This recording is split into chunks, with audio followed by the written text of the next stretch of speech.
Hello students, BA final year की भूगोल की क्लास में स्वागत है आप सभी का। आज इसमें हम भारत की प्राकृतिक वनस्पति का अध्ययन करेंगे।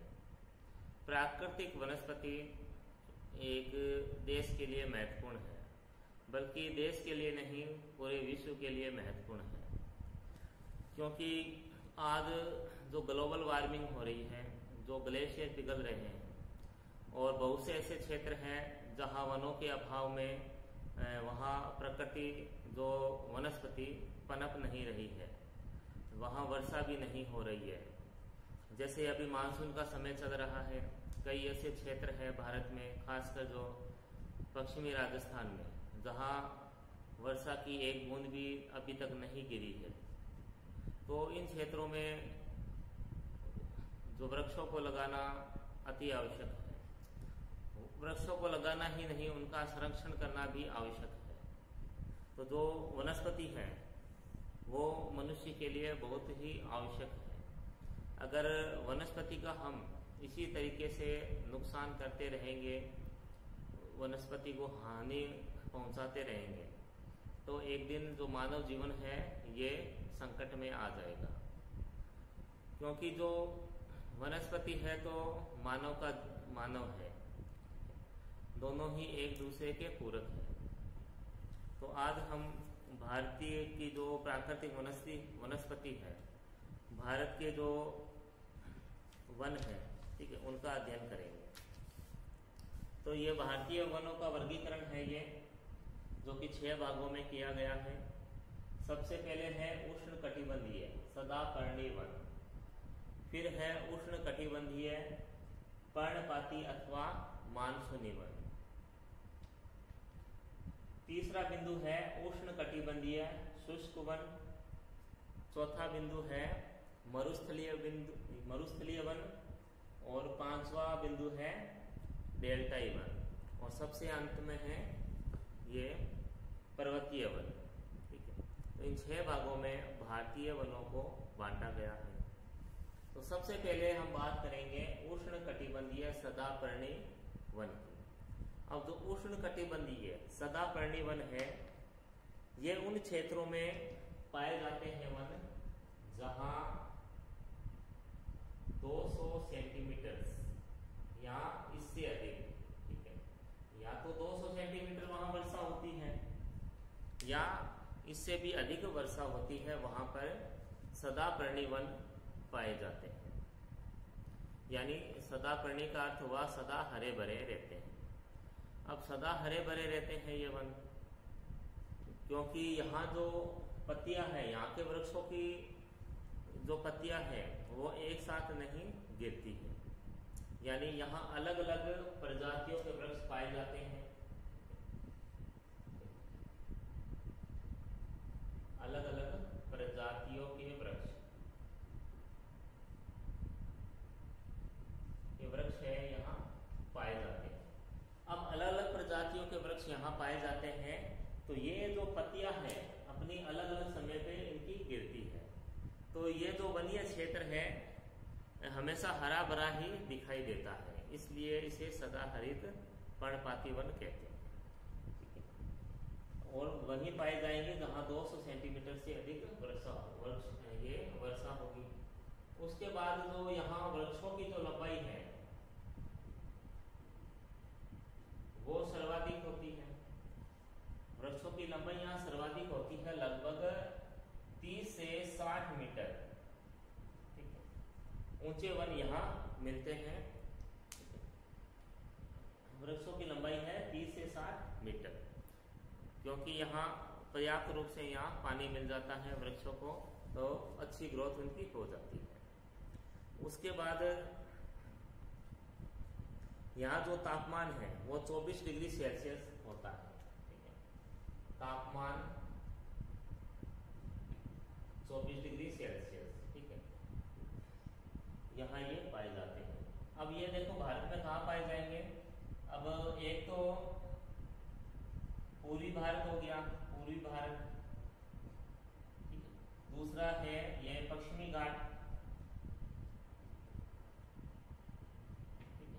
इन क्षेत्रों पर ये वृक्ष है पाए जाते हैं। ठीक है, सदापर्णी वन है क्योंकि जो पूर्वी भारत है, जो नागालैंड है, असम,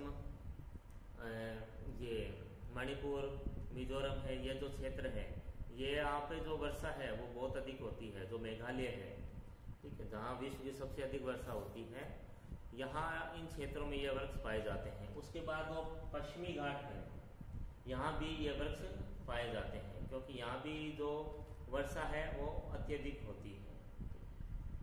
उसके बाद ये जो वृक्ष है, इन वृक्षों का ये व्यापारिक महत्व कम है। ठीक है, अब व्यापारिक महत्व कम क्यों है इन वृक्षों का? क्योंकि यहाँ देखो अलग अलग प्रजातियों के वृक्ष पाए जाते हैं। एक तो ठीक है, अलग अलग प्रजातियों के वृक्ष हैं। दूसरा, यहाँ के जो वृक्षों की जो लकड़ी है वो कठोर है, लकड़ी कठोर है, उसे काटना मुश्किल है। और दूसरा, दुर्गम क्षेत्रों में पाए जाते हैं। दुर्गम क्षेत्र, अब दुर्गम क्षेत्र में पाए जाते हैं तो यातायात की व्यवस्था नहीं है। अगर वृक्ष काट भी लिए जाए किसी तरीके से तो उन्हें मार्केट में नहीं लाया जा सकता। दुर्गम क्षेत्र है, अलग अलग प्रजातियों के, एक ही प्रजाति के अगर वृक्ष हो तो काटने में भी आसानी रहती है और उसका उपयोग भी, यानी व्यापारिक उपयोग भी होता है। अब लकड़ी कठोर है यानी मुश्किल से कटती है, और क्षेत्र ये दुर्गम क्षेत्रों में है, पहाड़ी क्षेत्रों में ये पाए जाते हैं वृक्ष। अब यहाँ कौन से वृक्ष पाए जाते हैं? देखो यहाँ रबड़, महोगनी, एबोनी, नारियल, बांस, ठीक है, आयरन वुड, ये वृक्ष है यहाँ पे पाए जाते हैं। और ये देखो जो क्षेत्र आपको बताए हैं, पूर्वी भारत, पश्चिमी घाट, इसके अलावा ये अंडमान निकोबार, अंडमान निकोबार जो द्वीप समूह है वहाँ पे भी ये वृक्ष पाए जाते हैं। क्योंकि वो जो अंडमान निकोबार द्वीप है वो ये बंगाल की खाड़ी में स्थित है, तो वहाँ भी वर्षा अच्छी होती है। और तो ये वृक्ष इन 3 क्षेत्रों में भारत में पाए जाते हैं। ठीक है, अब नेक्स्ट है उष्णकटिबंधीय पर्णपाती अथवा मानसूनी वन। अब ये वन जहां पर 100 से 200 सेंटीमीटर की जहां वर्षा होती है वहां पर ये वन पाए जाते हैं। उष्णकटिबंधीय पर्णपाती अथवा मानसूनी वन, जहां पर 100 से 200 सेंटीमीटर की वर्षा होती है। अब इन वनों की क्या विशेषता रहती है? यहाँ पे ये जो वृक्ष है ये अपनी पत्तियां एक साथ गिरा देते हैं। ठीक है, ये तो कब गिराते हैं? एक साथ नहीं गिराते। अलग अलग प्रजाति के वृक्ष पाए जाते हैं तो अलग अलग समय पर अपनी पत्तियां गिराते हैं। तो ये जो अपनी पत्तियां हैं एक साथ ही गिरा देते हैं। अब जो ये वृक्ष है ये पत्तियां क्यों गिराते हैं? एक जो वाष्पोत्सर्जन की क्रिया होती है वो भी एक वजह रहती है पत्तियां गिराने के लिए। अब ये देखो वृक्ष कहाँ पाए जाते हैं? ये गंगा की मध्य और निचली घाटी में, जैसे भाबर, तराई प्रदेश में, पूर्वी मध्य प्रदेश, पश्चिम बंगाल, ओडिशा, आंध्र प्रदेश, तेलंगाना, महाराष्ट्र, कर्नाटक, तमिलनाडु और केरल के कुछ भागों में ये वृक्ष है पाए जाते हैं। इनमें प्रमुख पेड़ है साल, सागवान, शीशम, चंदन, आम आदि। तो इन वृक्ष ये यहाँ पाए जाते हैं। और चंदन की जो लकड़ी होती है वो बहुमूल्य होती है, यानी व्यापारिक दृष्टि से ये पर्णपाती या मानसूनी जो वन है ये महत्वपूर्ण होते हैं। क्योंकि यहाँ पर एक ही प्रजाति के जो वृक्ष है वो पाए जाते हैं। दूसरी, ये मैदानी क्षेत्रों में पाए जाते हैं। उसके अलावा यहाँ जो लकड़ी है वो भी मुलायम होती है, इनकी कठोर नहीं होती है। तो उष्णकटिबंधीय पर्णपाती या मानसूनी वनों का व्यापारिक महत्व होता है और बहुत अधिक महत्व होता है। तो इन्हें पतझड़ के वन भी कहते हैं। अब इन वनों की जो ऊंचाई है वो 30 से 45 मीटर तक की होती है। अब जैसे जैसे वर्षा घटती जाएगी, इन वृक्षों की जो लंबाई है वो भी घटती जाएगी। तो ये वन, इन वृक्षों की जो लंबाई है वो 30 से 45 मीटर तक होती है। ये इमारती लकड़ी प्रदान करते हैं जिनका बहुत अधिक आर्थिक महत्व है। नेक्स्ट है उष्णकटिबंधीय शुष्क वन। अब जो उष्णकटिबंधीय शुष्क वन है, यहाँ जो वर्षा है वो 50 से 100 सेंटीमीटर के मध्य होती है। 50 से 100 सेंटीमीटर के मध्य वर्षा होती है उष्णकटिबंधीय शुष्क वनों में। अब ये वन पाए जाते हैं महाराष्ट्र, आंध्र प्रदेश, तेलंगाना, कर्नाटक, तमिलनाडु के अधिकांश भागों में। उसके अलावा उत्तरी मध्य प्रदेश, पूर्वी राजस्थान, उत्तर प्रदेश का दक्षिण पश्चिमी भाग और हरियाणा भी इसमें सम्मिलित है।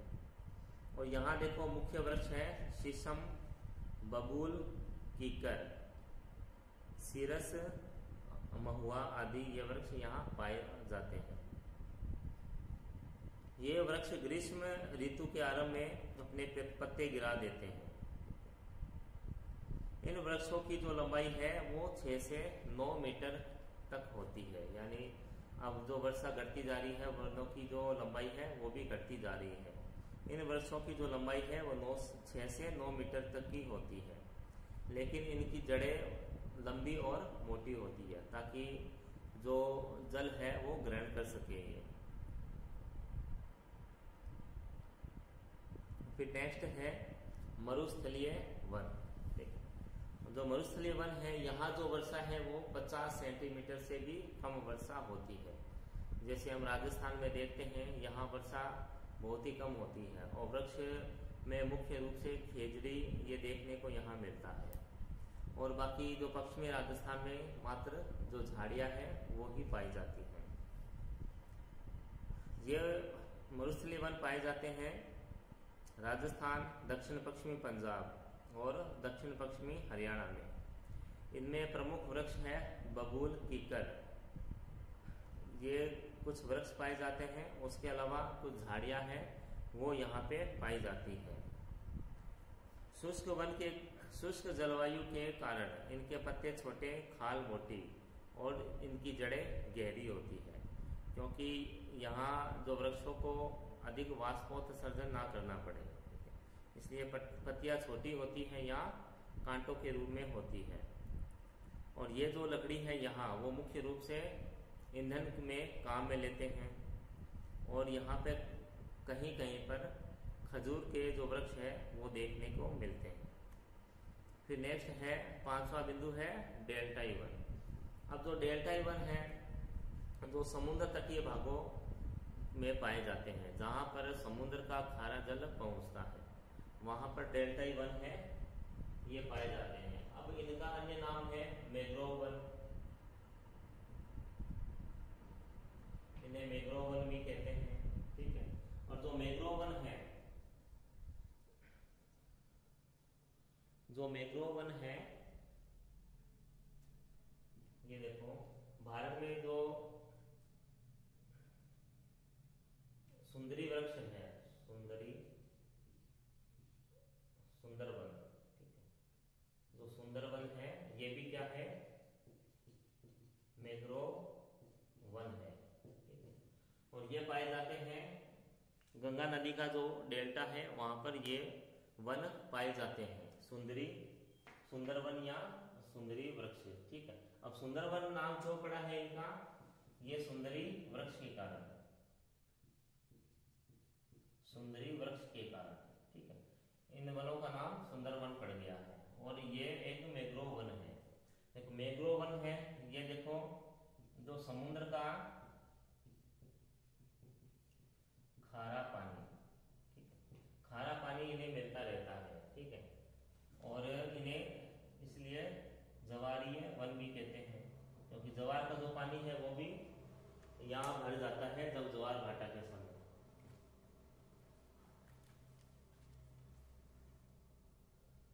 उसके अलावा ये देखिए इसमें इनकी जो लकड़ी है वो ईंधन के रूप में भी प्रयोग होती है और ये इमारती लकड़ी भी इनसे प्राप्त होती है।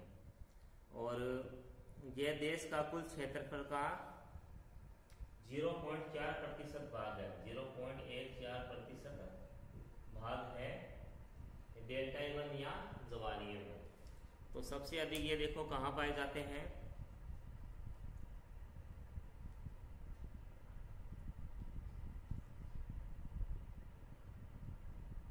जो मैंग्रोव वन है ये 4,445 वर्ग किलोमीटर क्षेत्रफल में उगे हुए हैं मैंग्रोव वन। तो फिर अंत में है पर्वतीय वन। ठीक है, पर्वतीय वन से अर्थ है जो हिमालय क्षेत्रों में जो वन पाए जाते हैं वो पर्वतीय वन कहलाते हैं। अब ऊंचाई के अनुसार ये जो वन है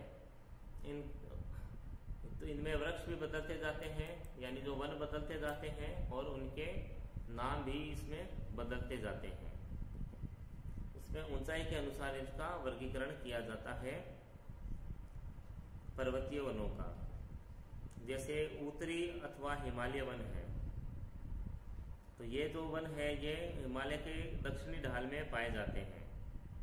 और पूर्वी हिमालय में पश्चिमी हिमालय की अपेक्षा वर्षा अधिक होती है, यानी जो वर्षा है वो पूर्वी हिमालय में अधिक होती है और जो पश्चिमी हिमालय है वहाँ वर्षा कम होती है, क्योंकि वहाँ जो पूर्वी हिमालय है वहाँ बंगाल की खाड़ी है वो पास में है, और जो मेघालय है वहाँ विश्व की सबसे अधिक वर्षा होती है। ठीक है, तो वहाँ अधिक वर्षा होती है पूर्वी हिमालय में। और यहाँ सदाबहार, ओक, चेस्टनट के वृक्ष प्रमुख रूप से यहाँ मिलते हैं, और जो साल वृक्ष है वो भी यहाँ महत्वपूर्ण है। 1500 से लेकर 1750 मीटर तक पर चीड़ के वन भी यहाँ पाए जाते हैं। और हिमालय के जो दक्षिणी ढालों पर 2000 मीटर से 3000 मीटर की ऊंचाई के बीच आर्द्र शीतोष्ण वन मिलते हैं। इन वनों में चौड़ी पत्ती वाले सदापर्णी वृक्ष जैसे ओक, लॉरेल, चेस्टनट आदि पाए जाते हैं। और इसमें कुछ संकुल वृक्षों का विस्तार भी है, जिसमें चीड़, सिल्वर फर और स्प्रूस ये प्रमुख वृक्ष हैं। और 3000 मीटर से अधिक ऊंचाई पर अल्पाइन जो वन है वो पाए जाते हैं। और इसके अलावा जो चारागाह भूमियां हैं वो भी यहाँ पाई जाती हैं। ऋतु प्रवास करने वाले जो समुदाय है जैसे गुज्जर, बकरवाल, गड्डी और बूटिया, इनके यहाँ जो चारागाह क्षेत्र होते हैं। ऋतु प्रवास यानी ऋतु के अनुसार प्रवास करना, यानी एक स्थान से दूसरे स्थान पे जाना। उसके अलावा है दक्षिणी अथवा प्रायद्वीपीय पहाड़ियों के वन। इसमें प्रायद्वीपीय पहाड़ियों में ये घास के अच्छे मैदान मिलते हैं जहाँ पर घास पाई जाती है, और इन घास के बीच में अविकसित वर्षावन या झाड़ियाँ उगी हुई होती है। यहाँ पर काई और फर्न सामान्य रूप से पाए जाते हैं।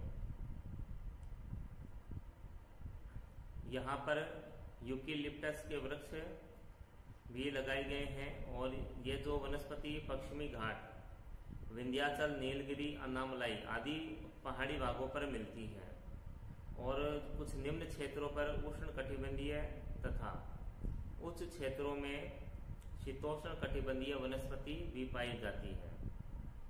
नीलगिरी, अन्नामलाई और पालनी पहाड़ियों पर शीतोष्ण कटिबंधीय वनों को सोलास कहते हैं। वो दक्षिण भारत जो शीतोष्ण कटिबंधीय जो वन है उन्हें सोलास कहते हैं। शीतोष्ण कटिबंधीय वन है जो नीलगिरी, अन्नामलाई और पालनी पहाड़ियों में पाए जाते हैं, इन्हें सोलास कहते हैं। सोलास के वन जो कि शीतोष्ण कटिबंधीय वृक्ष है। इन वनों में जैसे मग्नोलिया, लेरेल, सिनकोना और वेटल का आर्थिक महत्व है। ठीक है, तो ये थे भारत की प्राकृतिक वनस्पति है। और इस प्राकृतिक वनस्पति का बहुत लाभ भी है। कुछ प्रत्यक्ष लाभ है, जैसे भोजन, औद्योगिक कच्चा माल, जड़ी बूटियां, ईंधन के लिए लकड़ी, पशुओं के लिए चारा, आजीविका, ठीक है, ये है इनके प्रत्यक्ष लाभ हैं। और अप्रत्यक्ष लाभ में जैसे मृदा अपरदन पर नियंत्रण, बाढ़ों की रोकथाम, मरुस्थल का जो प्रसार है वो भी वृक्षों की उपस्थिति में रुक जाता है, जलवायु पर प्रभाव, मिट्टी की उर्वरता को बढ़ाना है। वृक्षों की जो पत्तियां हैं, जो फल है वो गिरते हैं तो जो मिट्टी है वो भी उपजाऊ बनती है, उसमें हुमस की मात्रा है वो बढ़ जाती है। उसके अलावा भारतीय वनों की कुछ समस्याएं भी हैं। और वन संरक्षण ये सबसे अधिक महत्वपूर्ण है, यानी वनों का संरक्षण करना सबसे अधिक महत्वपूर्ण है। वनों को बचा के रखना मानव जाति के लिए बहुत जरूरी है। तो ये थे भारत की प्राकृतिक वनस्पति। और आज के लिए इतना ही। तब तक घर पे रहें, स्वस्थ रहें। धन्यवाद।